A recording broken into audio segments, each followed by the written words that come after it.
Vamos começar o shiur de hoje, se Deus quiser, encerrando o livro. Estamos na página 275 e nós tínhamos visto justamente até ontem que a gente tem, por assim dizer, a opção de escolher o caminho que queremos seguir na vida, mas quando você escolhe o caminho da reclamação, vai te levar à tristeza e tudo mais. A pessoa ela tem a opção de escolher como quer encarar, por assim dizer, a vida, como encarar as coisas. Então, nesse sentido, vamos lá. Está trazido aqui Rav Matityahu Chaim Salomon, que é Mashgiach Ruhani da Yeshiva de Lakewood, em New Jersey, Estados Unidos. Ele questiona no seu livro Matenot Chaim. Ele diz: por que Moshe e Aaron foram merecedores de um castigo assim? Nós tínhamos mencionado no final que Moshe e Aaron não mereceram entrar na terra de Israel. Vimos várias explicações para isto. Quando eles foram banidos da terra de Israel, qual era o motivo disto? Um dos motivos era porque bateram na pedra em vez de falar com ela. Outro motivo, falaram mal do povo de Israel, que chamaram eles de rebeldes. Outro motivo foi porque eles acharam que são eles que fazemos os milagres. Será que desta pedra nós vamos dar água? Ou seja, somos nós os bons. Entendeu? Eles nasceram no Egito, não em Buenos Aires. Então, não combinava com ele esse tipo de humildade. Então, na prática, vimos todas essas questões. Então, surge a pergunta, diz, contudo, eles mereceram um castigo assim tão grande? Too much. Principalmente Moshe, que tanto queria sair do Egito, conduziu o povo para ir à terra de Israel, e ele conduziu, sim, chegou até a porta e disseram: aqui você não entra. O que é isso? É um pouco forte demais, talvez. Então, a resposta, na verdade, nós tínhamos falado ontem qual era o motivo.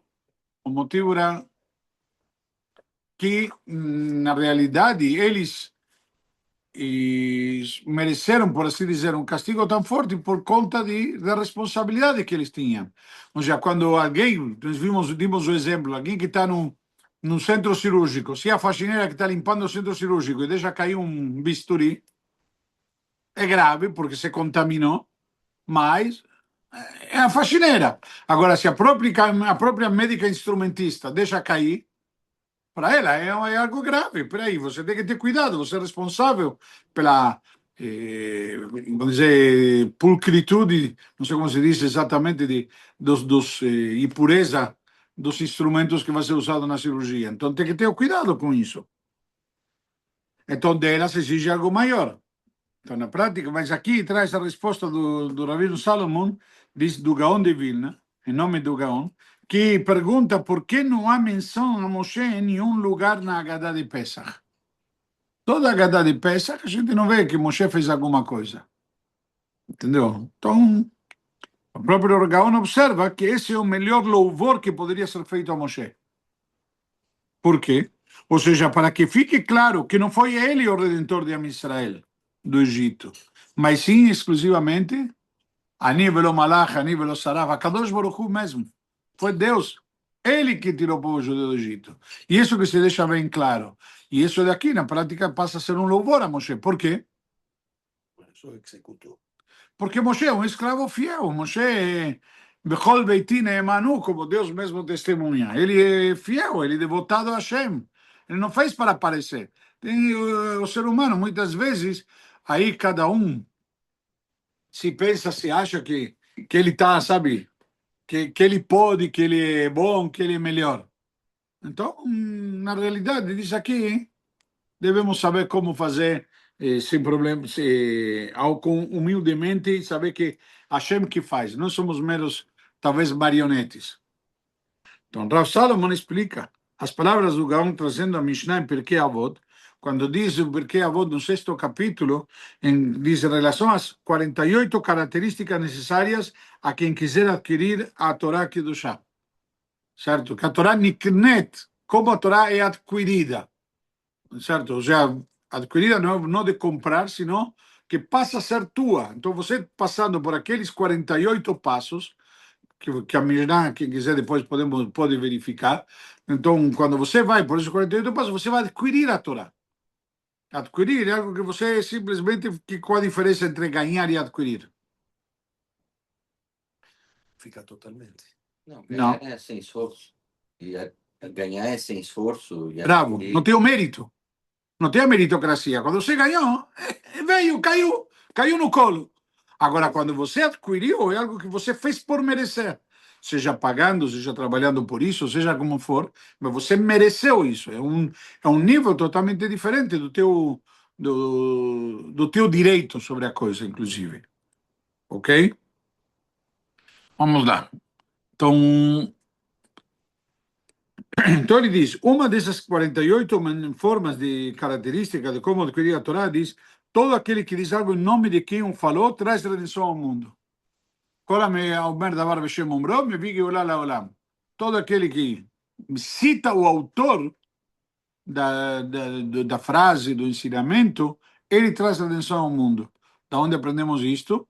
שנאמר, ותאמר אסתר למלך בשם מרדכי. Na Megilá de Esther, de Purim, nós lemos que Esther foi e contou ao rei, estão tramando contra você. Naquele episódio que estavam tramando contra o rei, o Mordecai ficou sabendo, contou para Esther. Esther não veio e falou, estou sabendo, fiquei sabendo, o povo está comentando, o pessoal diz. Não, olha, Mordecai me contou isso, vai e verifica. Já deu o crédito a quem correspondia. Através disto, o rei falou, puxa, quando verificaram que era verdadeiro, falou, poxa, estou devendo uma para ele.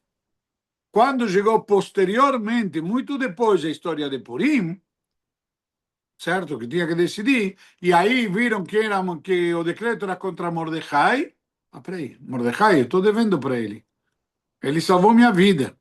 Então, na prática, olha como traz, ela mencionou Mordecai, deu crédito para Mordecai. Não sei, muitas vezes que nem o rabino, quando vai dar um Dvar Torá, fala, eu digo, encontrei. Ele pegou do ChatGPT. Ou seja, estou dando um exemplo bobo, não, qualquer coisa que seja. Não, você cita a fonte, e nós vemos que, inclusive, nossos sábios sempre, nós temos no caminho da Torá, sempre citar a fonte. Você falando do Torá, está escrito na Guimará, está escrito aqui, está escrito ali. Às vezes você faz uma coletânea de tudo e fala, nossos sábios. Mas a questão é mencionar a fonte. Agora, voltando ao assunto, a que se refere aqui? Diz o Rav, qual é a relação entre esses dois pontos? O que tem a ver a Mishnah mencionar quem diz com a história aqui de Moshe e Aaron e o louvor deles? Certo? Então, diz a resposta é que quando alguém poderia dizer algo em seu próprio nome, mas não faz, dando crédito a outro, indicando a fonte verdadeira daquilo que falou, que é o que mencionamos agora, demonstra uma essência de humildade e subjugo à verdade. Ou seja, ele está sendo honesto. Ou seja, ninguém saberia, mas a honestidade dele está por cima de tudo. A verdadeira, aliás, a posição dele face à verdade. Então, consequentemente, esse sujeito está apto a servir como meio para trazer a redenção e milagres de Hashem. Por quê? Porque você não vai atribuir esses méritos a mim, esses milagres. Não, foi Hashem que fez. Entendeu? A gente reconhece. Puxa, como você consegue? Olha, só Hashem. Entendeu? Aquilo que nós já explicávamos, por exemplo, do médico. O médico, eu sou bom. Não, é Hashem que... Sabe, ele tem a humildade de dizer, Deus me iluminou, fiz o diagnóstico, Deus me iluminou, que escolhi aquele tratamento, enfim. Essa foi a conduta de Moshe Rabbeinu, ao dar o crédito exclusivo da libertação do Egito a Kadosh Baruch Hu. Assim, Moshe Rabbeinu teve o poder de trazer a Geulah, porque nós falamos, aquele que menciona, ou que dá o crédito para alguém, traz a redenção ao mundo, que vimos a história de Esther e Mordecai. Moshe também, ele deu crédito a quem? A Hashem. Então trouxe redenção, tirou o povo judeu do Egito, servindo a seu propósito como um meio de Hashem para a redenção. Então ele admitiu que ele somente um meio. Escreve o Rav Salomo citando Maharal, entretanto, como Esther disse ao rei Ahasverosh em nome de Mordecai, como mencionamos antes, por causa disso, ela é digna também de trazer redenção ao mundo, pois ela não vincularia o que acontecesse, senão unicamente a Hashem. Somente alguém que possui essa característica é merecedor de trazer redenção ao mundo, porque a redenção vem por intermédio de um milagre. E a meta dos milagres é que reconheçamos, por meio deles, os poderes de Deus e sua bondade para com o mundo. Isso que é um milagre. O que é um milagre? É algo que foge da natureza, algo que está além do ciclo natural. Isso é um milagre. Então, esse milagre, como a gente diz, você carregou o celular ontem à noite e dura a semana inteira. Peraí, usando, lógico, não? Não desligado. Então, dura a semana inteira, você vai dizer, puxa, isso é um milagre. O que você vai dizer? Não, a bateria é boa. Não, é Hashem. Hashem que fez acontecer. Na hora que você reconhece que Hashem que fez acontecer, então aí você está divulgando Hashem. E toda a ideia do milagre é para que a gente perceba, reconheça que Hashem está lá no mundo participando e apoiando. E isso foi um teste para Esther. Pois se ela não dissesse que o que sabia, em nome de Mordecai, ficaria com os louros, talvez em forma de um colar de brilhantes, mas não conseguiria trazer a Geulah em Purim. Ou seja, se ela não fosse humilde dessa maneira, talvez ia ganhar todos os louros, sabe? Aquela, como tem, que coloca aquela, como chama? Aquele enfeite para o cara que ganha a corrida. Certo, dão para ele aquele prêmio. Mas, tudo bem, você vai ganhar o prêmio, mas você não vai trazer a Geulah. Que é maior prêmio? O prêmio que você ganha individualmente ou trazer a Geulah? Entendeu? Agora bem, o próprio Moshe Rabbeinu nos traz uma lição parecida, dando méritos a quem tem direito a eles. Por quê? Sabemos que quando ele saiu do palácio do faraó e viu as mazelas nas quais Am Israel vivia escravizado, quando ele observou tudo isso, ele não se conteve e assassinou um egípcio que golpeava um judeu. Vaitmeneu Bachol. Na verdade, ele ocultou na areia também, dizendo o nome inefável de Hashem. Sorrateiramente, Datán e Abiram testemunharam esse acontecimento, e quando Moshe os repreendeu por estarem brigando, eles disseram, olha, Moshe viu eles brigando, o que falou? Você não tem vergonha de estar brigando um com o outro? Por que um bate no outro? Aí o que eles responderam? Mishtam Kaaleish Sarve Shofet Aleinu, quem te nomeou como juiz e ministro sobre nós? Aleorgeini ata omer, acaso você está falando para nos matar? Kasher arakta mitzri, conforme você matou o egípcio? Aí, naquela hora, veirá Moshe vaiomar, e Moshe temeu nessa hora e disse, Achen no dá adavar. Então, a coisa está sabida, a pessoa já ficou sabendo. Vaibrach Moshe me preparou, e Moshe fugiu de Faraó. Então, na prática, o que significa? Vemos aqui, eles falavam, Aleargeini ata omer. Acaso você está falando para nos matar? De aí que aprendemos que Moshe matou o egípcio pronunciando o nome de Deus. O nome de Deus que nós, hoje em dia, perdemos a tradição. Se você vai ver, você está escrito Yud Kei Vav Kei, você fala Adonai. Nada a ver, já é a realidade. Então, mas contudo, Moshe então partiu em fuga para Midian e quando chegou no Egito, salvou as filhas de Itró que estavam sendo importunadas por outros pastores quando tiravam água do poço. Ao chegarem à casa de seu pai, elas contaram ao seu pai que foram ajudadas por um homem ao qual se referiam como egípcio. Ish Mitzri Tzilanu Miadaroim. Um homem egípcio nos salvou das mãos dos pastores dos pastores. Então perguntam por que se referiram a ele como egípcio? Ish Mitzri. Estava com a roupa do. Então, calma. Na prática, temos uma grande diferença, não quero me estender demais porque não é do tema, mas nós encontramos uma coisa parecida com Yosef. Quando Yosef chega ao Egito, eles falam Nar Ivri, um jovem hebreu. Ele estava no Egito, falaram em hebreu. Moshe estava fora do Egito, falaram em egípcio. Não importa, vocês sempre vão tentar menosprezar. Então, esse é um lado, mas vemos que, na verdade, o Yosef não perdeu em nenhum momento sua identidade, na prática, não perdeu sua identidade como hebreu. Por isso que, inclusive, ele mereceu ser enterrado na terra de Israel. Moshe, enquanto isso, que ele era identificado como egípcio, ele não entrou na terra de Israel. Diz, não teve esse mérito. E quando falaram Mitzri, ele não protestou. Exatamente, por isso ele se identificou como tal. Então explica o Midrash Motrabá que quando as filhas de Yitro agradeceram a Moshe por tê-las ajudado, ele lhes disse, não agradeçam a mim, mas ao egípcio que matei. Na verdade, o Midrash diz que, na prática, nesse momento, ele se apresenta, ele não é que eles amaram se referiram a ele como egípcio. O Midrash diz que não, eles se referiram a quem? Ao egípcio que ele matou, que porque que matou o egípcio teve que fugir, e teve que fugir, ele veio para aqui, e graças que veio para aqui, por isso agora pude salvar vocês. Mas, como dizendo, não era para eu estar aqui, certo? É como alguém que é picado por um determinado animal e para se curar precisa colocar os pés num lago. Lá chegando, vê uma criança se afogando e a salva. Então, quando os pais vêm agradecer-lhe o gesto, ele diz, não agradeçam a mim, mas o animal que me picou. Se o animal não tivesse me picado, não via para cá, para o lago, para pôr os pés para me acalmar. Da mesma forma, se não fosse esse egípcio, eu não teria fugido até aqui.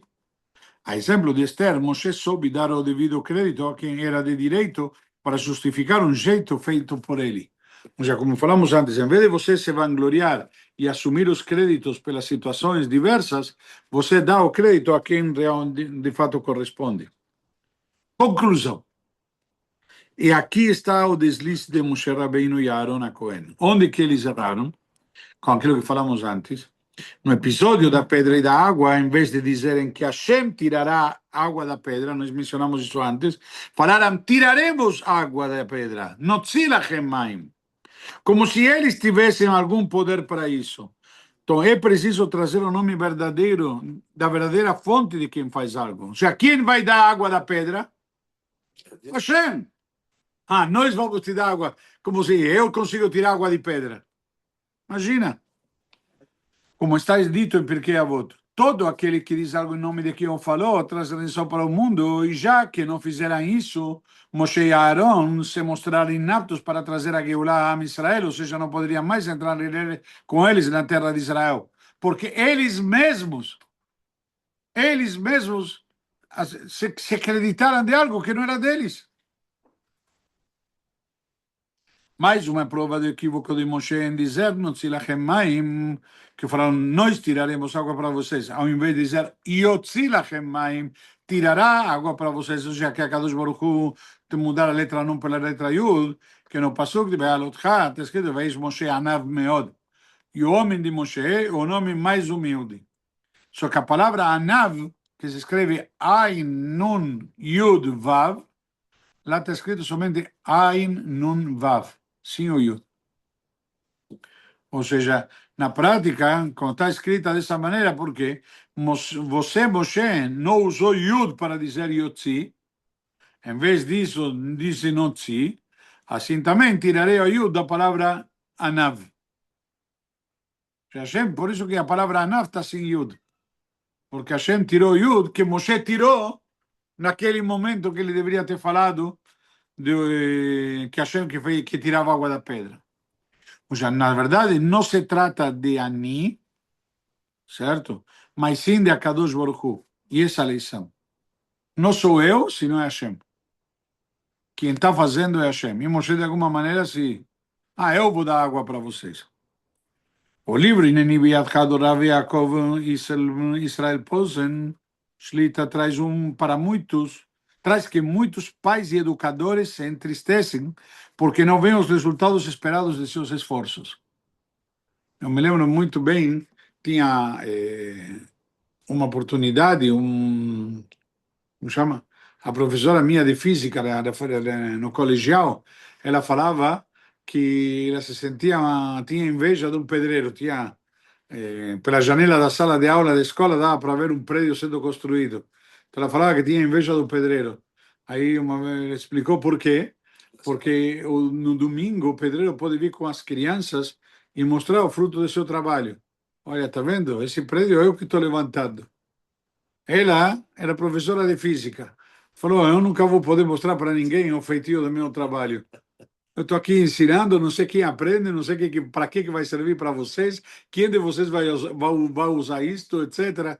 Então, na prática, é um conceito interessante que muitas vezes os professores e os pais não enxergam o resultado do seu trabalho, do seu investimento, do seu esforço. Entretanto, o Rav diz que eles não devem se culpar ou ficar tristes. Afinal, fizeram o melhor que podiam, mas a consequência vem exclusivamente de Akadosh Baruch Hu, como ele quer, além do fato de o aluno ou o filho sempre ter seu livre-arbítrio para escolher qual caminho seguir. Já a pessoa tem o direito de dizer, eu vou te ensinar a ser honesto. Você tem o livre-arbítrio de Deus nos livre, querer não ser. Ok? Certa vez o grande Chacham chegou com o coração quebrado diante do Rav Yecheskel Levinstein Zatzal e disse: quero sair da yeshiva, deixar meu posto de Mashgiach Ruhani, porque os alunos estão em um nível muito fraco e acredito que a culpa é minha. Ele, poderíamos dizer, foi humilde, foi sincero, foi honesto. O Rav Levinstein respondeu: ai, ai, ai, ai, ai. Era na época que ainda já tinha, tá vendo, inteligência artificial. Ai, ai, ai, ai, ai. Você está se culpando pelo nível de estudo na yeshiva estar fraco? O que aconteceria se estivesse bom? Você, por acaso, acharia que é mérito seu? Tudo vem do Shamayim. Quer o estudo esteja bom ou não. Não existe eu. Tudo vem de Hashem e do livre-arbítrio dos alunos. O Baal HaTanya, Rav Shimon Zalman de Liadi, em uma ocasião, visitou o Magid de Mezrich, que era um discípulo do Baal Shem Tov. Quando chegou à casa do Magid, o Baal HaTanya bateu à porta. E dentro o Magid perguntou quem é. E o Baal HaTanya respondeu, eu. Visivelmente contrariado, o Magid abriu a porta. Ele respondeu quem é. Eu. O que é eu? Então, depois de conversarem um tempo, eles se despediram e o Baal HaTanya seguiu seu caminho. No meio do trajeto, ele deparou em uma pousada, onde durante sua estada ocorreu um furto. Todos começaram a acusar o Baal HaTanya. A polícia foi acionada e ele dizia aos gritos, não fui eu, não fui eu. No fim, ele conseguiu provar sua inocência e voltou imediatamente até o Magid, até o professor, onde ele tinha ido para o mestre, e ele, quando bateu a porta, respondeu que era eu. Certo? Ao ver, o Magid lhe disse, não precisava nem me contar o que aconteceu. Eu vi que por um eu que você disse, decretaram no Shamayim que você teria de dizer 10 vezes, não fui eu. Se você acha que é eu, não, não é eu. Se você atribui para você, sou eu. Grande coisa. Quem é você? O que é você? E assim é para todos nós. A cada vez que dizemos eu, temos de falar 10, não sou eu. E nos lembramos de que tudo vem de Hashem. Conclui o Rav Rosenblum, que quanto menos alguém pedir créditos por algo para si, mais se aproxima de Hashem com sua humildade. Por isso que nos sábios dizem que a gente deve pedir de Deus um presente, não algo que eu mereço. A gente não merece nada. A gente acordou de manhã, já somos devedores. Você acordou? Olha quantos que não acorda. Você está consciente? Olha quantos estão senil. E assim por diante. Ou seja, você vai dizer, mas tenho problemas.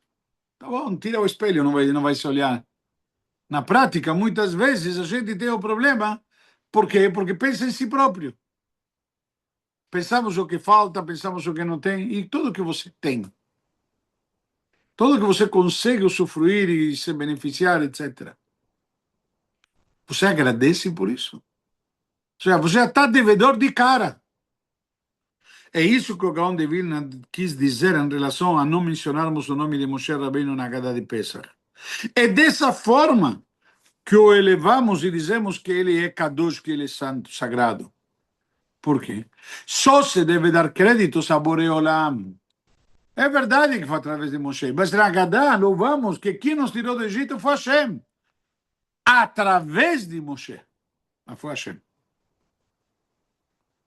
Então, muitas vezes vai pensar alguém, aquele general é importante, quem ganhou a batalha é Hashem.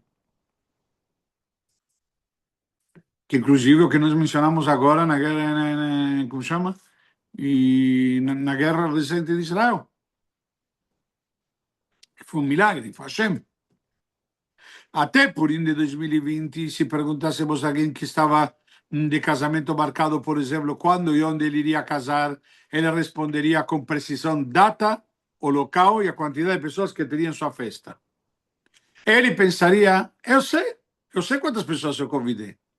Eu sei onde vou casar, certo? Só que aconteceu em Purim de 2020? Veio a pandemia.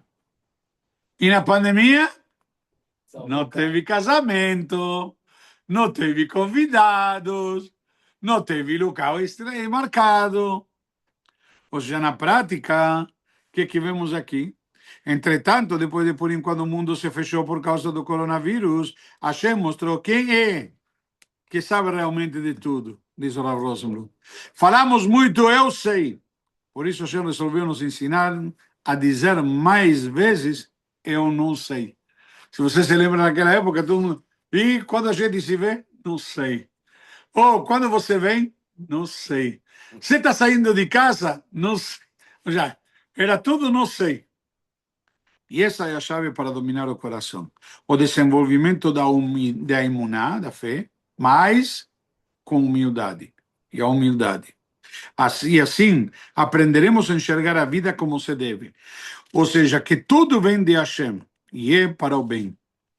Tudo que vem de Hashem, com certeza também é para o bem. Já temos esses dois lados. Vem de Hashem e é para o bem. Uma pergunta. Eu vejo minha esposa que é educadora de crianças pequenas e, vamos dizer, quando chega o fim do ano, ela sente um orgulho de ver a evolução dos alunos, fala, puxa, olha só como ele evoluiu. Não é um orgulho kasher, vamos dizer assim? Uma satisfação? Eu vou te dizer uma coisa, é uma satisfação do trabalho feito, mas, por outro lado, olha o que eu fiz. Sou eu. Eu sou bom. Não, tudo. Mas você entende o quê? Eu sei. A pergunta é, se ela faz isso, dizendo Baruch Hashem, que eu ajudei Hashem, Baruch Hashem que Hashem me escolheu para isso, e não atribui o mérito para ela. Eu sou boa. Assim. Exatamente, entendeu? Olha, eu fiz diferença. Quando você está dizendo, olha, eu fiz diferença, então, eu fiz diferença, aí é ela. Se ela conseguir falar sem utilizar o pronome eu, aí vai estar ótimo. A pergunta é se ela coloca o pronome eu ou não. Entendeu? E aí ele termina Shevach, Vodaya, Veodá, Laquel, Boré, Olam, louvor e agradecimento, reconhecimento a Deus, Criador do mundo. Termina assim o autor, também ele agradecendo a Deus por ter feito a obra e Baruch Hashem, que muito nos enriqueceu durante todo esse período. Baruch Hashem. Muito bom.